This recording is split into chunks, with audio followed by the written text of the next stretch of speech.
Another major topic the president addressed there at Camp David, the nuclear standoff with North Korea. Just days ago, Trump taunted Kim Jong-un, saying Trump, has the bigger nuclear button. Now the president says he's open to talks. And he adds that Kim Jong-un knows he is not messing around. ABC's chief global affairs correspondent Martha Raddatz is in South Korea with the very latest on talks involving next month's Winter Games. Good morning, Martha. Good morning, Dan and Paula. We are just miles from the North Korean border. You can see those military-type bunkers behind me. The talks will take place along that border just days from now. With just 2 days left until North and South Korea sit down to discuss the North's participation in the Olympic Games, President Trump giving his blessing. If something can happen and something can come out of those talks, that would be a great thing for all of humanity. A meeting President Trump from Camp David says is a result of his tough talk. If I weren't involved, they wouldn't be talking about Olympics right now. He knows I'm not messing around. Despite Trump's threats, taunts, and show of force, Kim Jong-un is close to perfecting a nuclear-tipped missile that could potentially hit the U.S. Trump has said no talks with American negotiators unless the North agrees to end its nuclear program. He now says he's willing to talk to Kim. I always believe in talking. And there was no one we talked to in South Korea who didn't support talks. The fear of war here is constant.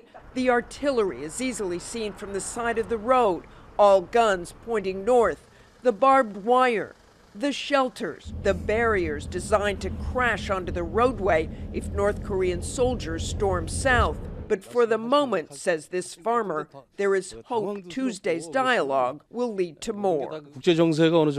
Hopefully, if the international politics gets better, then we want to live in peace.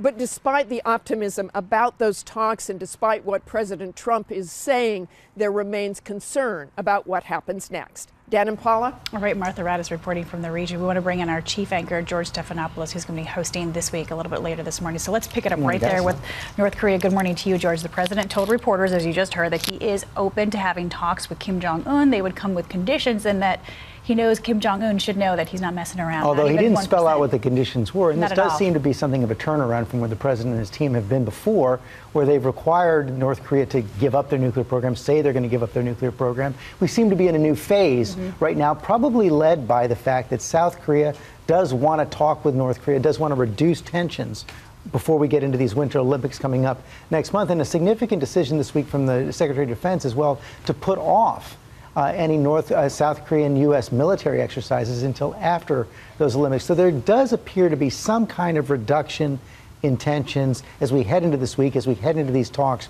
between South Korea and North Korea. Except on the president's Twitter feed. We saw something extraordinary yesterday. The president of the United States feeling compelled to defend his own sanity in front of reporters and in front of the nation. This has now become a partisan issue, with some Democrats in Congress introducing legislation calling for sort of a mental fitness test for the president. Do you think at the end of the day anybody's mind is going to be changed here? Well, I don't think that's going anywhere anytime fast, but you've had several psychiatrists from across the country question whether or not the president is fit as well, even though there's been a long-standing rule or precedent against having psychiatrists diagnose Goldwater rule, right? The Goldwater rule.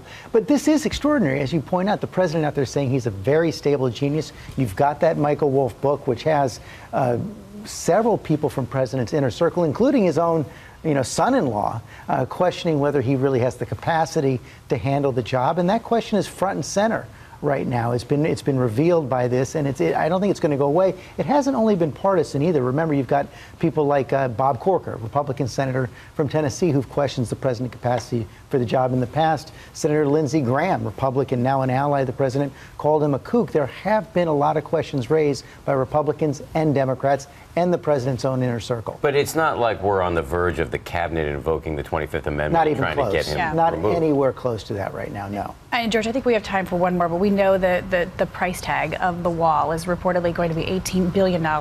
And the president is saying he's not going to extend DACA unless Democrats agree to the wall. So what's the likelihood that any of this gets done? Well, and the clock is ticking. Remember, this government shutdown is approaching on January 19th. The Democrats are saying right now they want DACA included in any bill that would keep open the government. I think the big question right now is a compromise possible with some kind of border security beef up that the president can call a wall and the Democrats will say it's not a wall. I don't know the answer to that question right now, but I think that's what is at the heart of these negotiations. It's art of the deal time. George, thank you very Thanks, much. George. And I want to remind everybody, George, as always, has a big show coming up on this Sunday morning. He's going to go one-on-one with U.S. Ambassador to the UN, Nikki Haley, and Senators Sanders and Cotton. Plus, the Powerhouse Roundtable breaks down the fallout over that blockbuster book on the Trump White House and the president's defense of his fitness to serve. It's all coming up on This Week with George. Thanks again, George.